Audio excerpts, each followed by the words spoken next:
Hello, my name is John Burnett. I'm 69 years old. I'm a type 2 diabetic and have been for the last 30 years. And my connection with Diabetes UK is I'm the lead facilitator for the Rushcliffe Diabetes Support Group, which is a peer support group. So how did you get involved with the Rushcliffe group? I actually started the Rushcliffe group basically 3 or 4 years ago. I went on a Desmond's injectable course because I'm now on insulin. And the two specialist nurses that actually ran the course were looking to start a support group in the area. And they sort of took me to one side and asked me if I'd mind starting it. So, I said yes, I would. So I did some research. And part and parcel of my research is contacting Diabetes UK because they had the experience of community groups and peer support groups. So I decided that, that would be my first port of call. So I contacted Diabetes UK and I met, there was a local representative called Sue Bailey I met. And then I also met with Roy Bustin, who I believe is the sort of volunteer organiser for this area. So I met with them.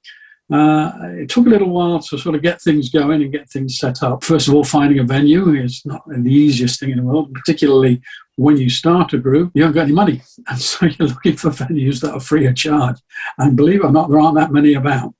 But luckily, I managed to find one at a local garden centre, so we set that up. And then, of course, the next thing is getting your customers, for want of a better word, along to participate in the group. I actually went on local radio. I managed to get on BBC Radio Nottingham. We did a section, about half-hour section with them, one afternoon show.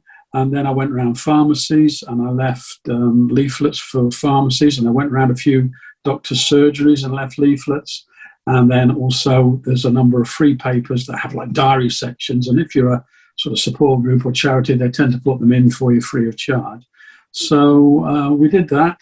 And on our very first meeting in February 2019, we had 16 people turn up, which actually I was pleased with because you never know what you know. We had 16. And the next meeting we had 20, and then the following meeting we had to change venues because we'd outgrown our venue. So gradually over the time between when we first started, 2019, and then our last face-to-face meeting was in February 2020, we've grown to about 42, 43 members. So we've done really well. But of course along comes our friend COVID-19 and we sort of stopped meeting face-to-face. We sort of went quiet for a while, but just latterly I've started doing Zoom meetings. And we're not getting the full membership. We're getting about 10 or 12 people onto the Zoom meetings, but at least we're keeping in touch. In a normal year, not this year past, but what kinds of things were you doing in your group? We sort of have two types of meeting, I suppose. One is where we just get together with ourselves, because we're all diabetics, obviously, and we all live with the condition, every day. And we talk amongst ourselves and we support each other emotionally and with help and tips, and we have various little subjects we talk about, but it's just sharing our experiences and our tips. And if somebody's struggling with one aspect of the diabetes, possibly other people have and have found a way around it and are able to share their knowledge. None of us are medical experts, none of us are doctors or anything like that, but we're able to help and support one another. And we often find that these meetings are really very, very good and beneficial.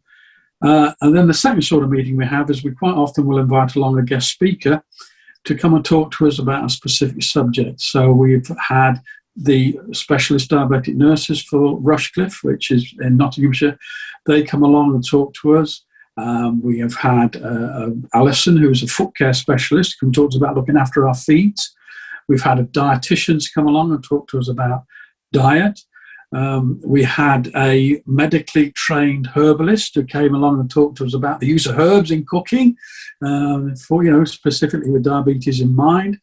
And then in October 2019, we organised a panel discussion where we had 5 or 6 diabetes experts. We had a consultant from the Queen's Medical Centre, the big hospital in Nottingham. We had a pharmacist. We had somebody from Rushcliffe Clinical Commissioning Group. We had diabetic nurses. And we had a foot care specialist. And we invited our group, and then there were a couple of other groups in the area, Eastleek and Bingham, and we invited members along there. So we had a room full of about 60 diabetics. And we had a 2-hour session, and they were able to get face-to-face with experts, which they don't often manage to get to do. And they were firing questions at them. And, it was a really very productive and good session, not just for the diabetics, but I think for the experts as well. For them to sit in a room for 2 hours with 60 diabetics was a very good use of their time, because normally they only see one at a time, perhaps 10 minutes. So I think all round it was very useful. And we're now sort of tentatively planning to get back together again face to face, and one of the things we're hoping to do sort of in the very late autumn will be to repeat the panel discussion. But basically it's all about supporting one another, emotionally and with help and advice. And believe it or not, during the pandemic we've actually managed to grow a bit. We had about 42, 43 members, and we've had about another 10 or 12 join. Because one thing I do as well is I do some mentoring, and I work with the social prescribers in the area, and they quite often will sort of give me the telephone number of somebody that's struggling quite a bit with their diabetes. Just want a bit of sort of, an arm putting around the shoulder, and there's somebody to talk to, and so I'll just chat with them and tell them they're not alone as they feel alone. As well as the group I run and the social prescribing, I'm the patient rep on a couple of other medical councils, the Nottinghamshire Diabetes Prevention Programme as the patient rep, and also the Nottinghamshire Diabetes Steering Group, which we talk about the services required by diabetics. So I sit on as a patient representative. How did you find adapting to all the changes? From the group's point of view, obviously, we'd really got going. We got into our stride when we were going about a year, and it was such a shame that we had to sort of,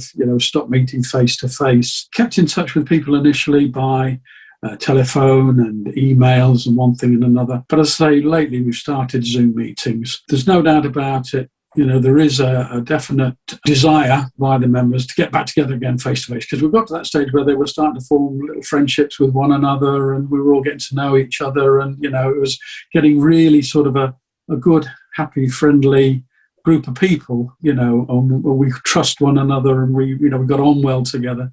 And losing that was a bit of a blow, I have to say. They were hoping to start up again soon and talking to the members. They all seemed very keen. One or two of them are a little bit cautious, and I don't blame them about perhaps meeting, so we'll see. But that was from the diabetes point of view, that was the biggest blow, was not being able to meet up with the members. How have you found the last year? How was the changes? How have they affected you personally?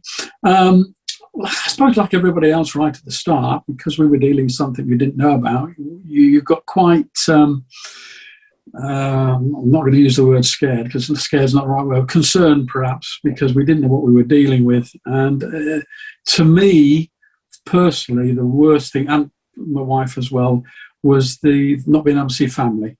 That was really, for us, was the worst thing, particularly. We've got two grandsons. They live locally, but we couldn't see them. And in fact, our eldest grandson was with us for a sleepover when Boris came on the TV and announced that we all had to go into lockdown. And I had to take him home the next day. And, we took him home, and he went in his house. And he said, I'll see you next weekend, Dad. And I said, I'm sorry, darling. I don't know when I'm going to see you again. And the poor lad burst into tears. And me and my wife, it broke us. It really did. For us, that was the worst thing, and because we didn't know when we were going to see again. But as things panned out, last summer, as things got a little bit better, we did see him a bit. But that was really the hardest.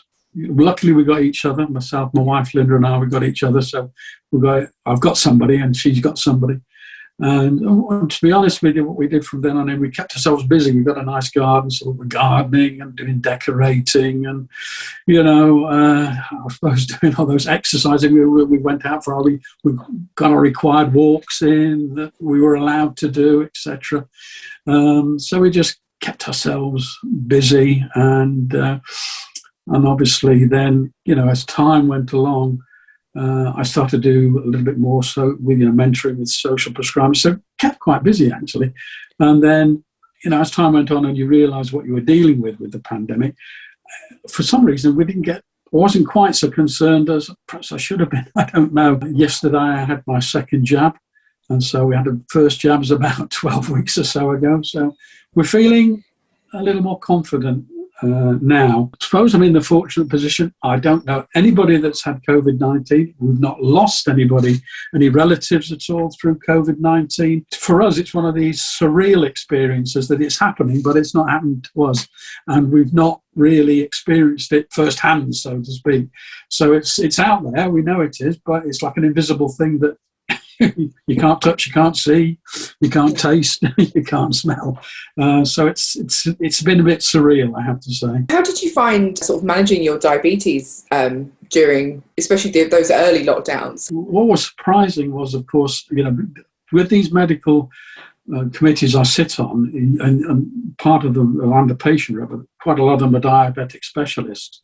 And in particular, the diabetic nurses were particularly concerned because they were seeing a lot of people whose HbA1c was going right out of control. And they were talking about people with HbA1cs of 100 plus, which is terrible. And they were blaming on happy eating. And they were saying that they're having a record number of insulin starts with diabetics. And, it was a pretty bleak picture, I have to say. And I think it is going to be a bleak picture. And I don't think when we come out of this pandemic, I think we're in for, not just for diabetes, other conditions, I think we're in for a tough time. So there was all this talk of people losing control.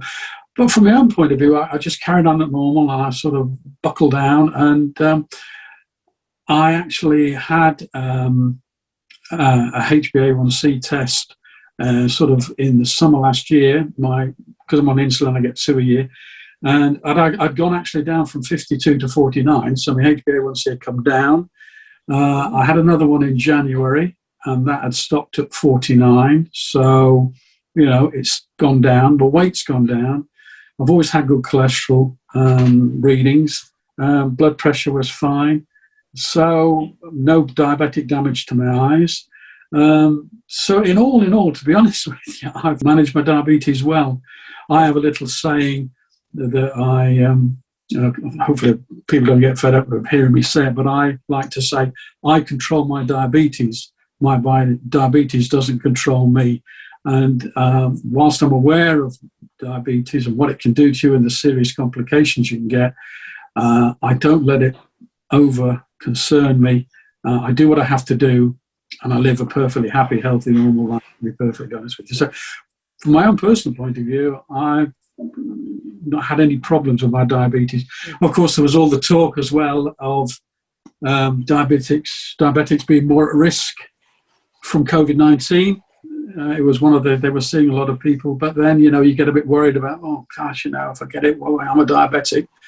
But then Diabetes UK produced this sort of piece of news that said, actually, if you got COVID-19 and you get COVID-19, you're at real danger if you've had a HbA1c reading of 75 plus over the last year or so, or you've been into hospital with severe diabetes complications, etc. So, I think diabetes look after themselves. Stand just as much chance as anybody else, to be honest with you. I don't know any personally, but I have heard of diabetics that have had COVID-19 and made perfectly well, good recovery, not even been into hospital. And again, talking through the group, and some of the members, most of the members in our group have fared very well and have lost weight. The HbA1cs have gone down, and this, that, and the other. So they seem to be managing the condition, really well. But you often find that people go to groups or people that are interested in diabetes, and then I think the people who are suffering with their diabetes and perhaps suffering, with the COVID are people who perhaps live a little bit in denial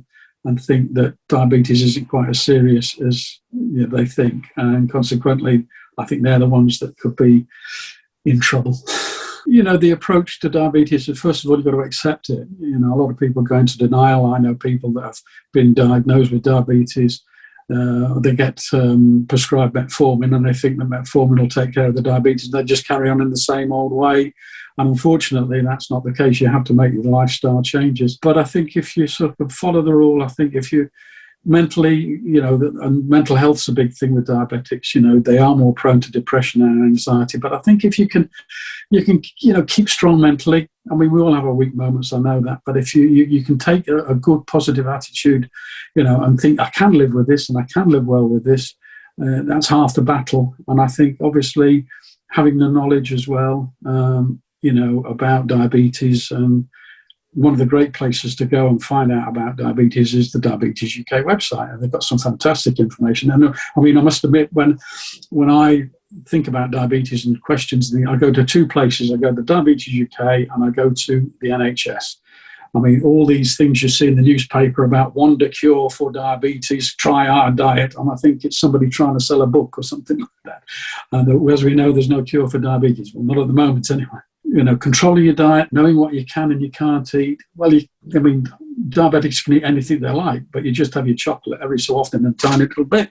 You don't have it every day. And exercise or activity, as I think we prefer to call it, being active, going for your walks, and being active isn't going to the gym every day and going on one of those treadmills. Activity is gardening, housework, walking, playing a sport. You can incorporate good exercise into your everyday activity. And I think if you can do those things, mental, food, exercise, knowledge, you can go a long way to living a good life. So who's been keeping you going over the last year? Well, as I say, fortunately, me and my wife, we've supported one another and we've kept each other going, to be perfectly honest with you. It's like all couples, you have your moments, don't you? Of course you do.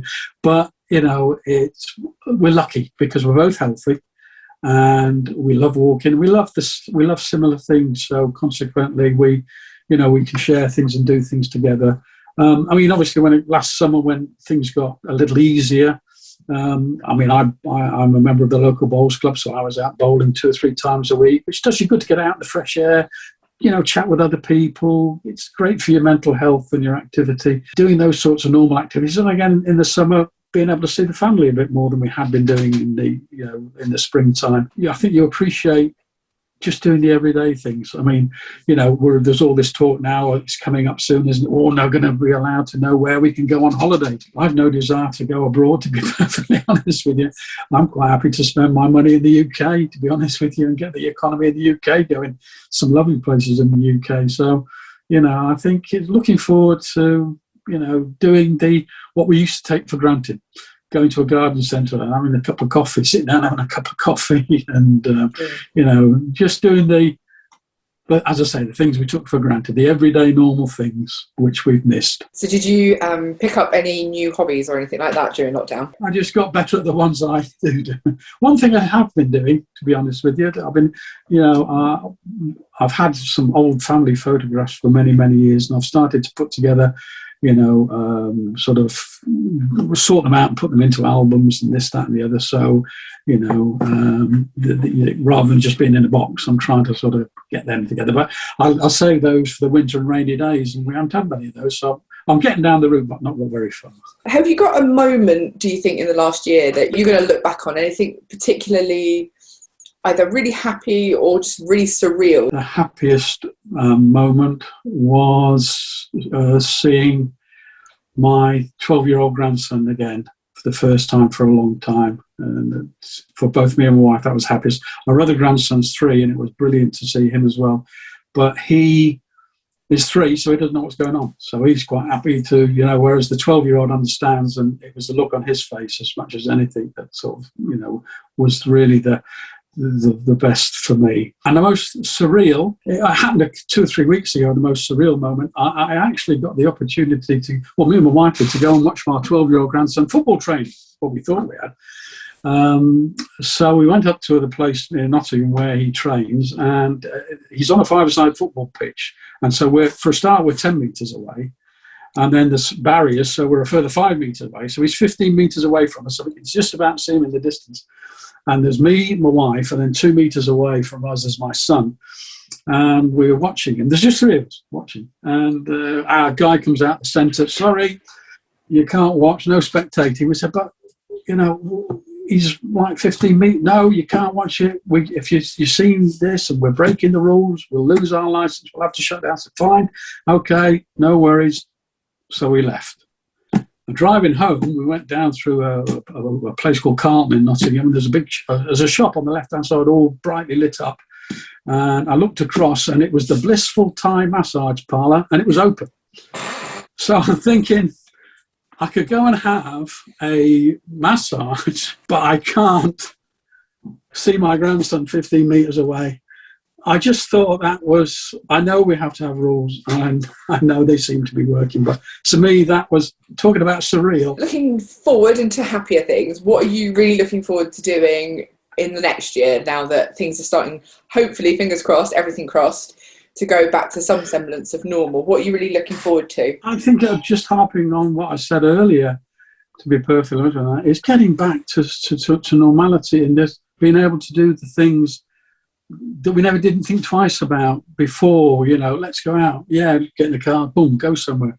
You know, let's go to the coast for the day. Let's, you know, go up into the Peak District for the day. Let's go out. I tell you what, let's go out for a meal. You know, go for a walk halfway round. Let's stop for a pub lunch. You know, and you haven't got to think about it. You just did it, didn't you? You didn't have to book it ahead and have a test and all this, that, and the other. You could do it. You know, just being able to do things without having to think about it. And you know, but I've got a feeling that sort of some social distancing and some sort of mask wearing will be with us for, you know, quite a while. I was due to go to a test match at Trent Bridge with my eldest son last year, but that got cancelled. So we've transferred the tickets to this year. So hopefully in August we'll get to see some cricket. We have tickets for Gardeners World. Hopefully they've been transferred. I think they're going to do it for this year. We've got tickets to go and see an American called George Thorogood and the Delaware Destroyers, fairly heavy rock and roll, at the local concert hall. But that was last year, 2020. He was going to come 2021, but now we found out today he's going to come in 2022. So we've done the tickets there. So it's doing, you know, it's just life. I'm just getting on with life. Sounds like you've got lots to look forward to. Yeah, so thank you so much, John, for taking your time out today and speaking to me. Thank you very much. Thank you.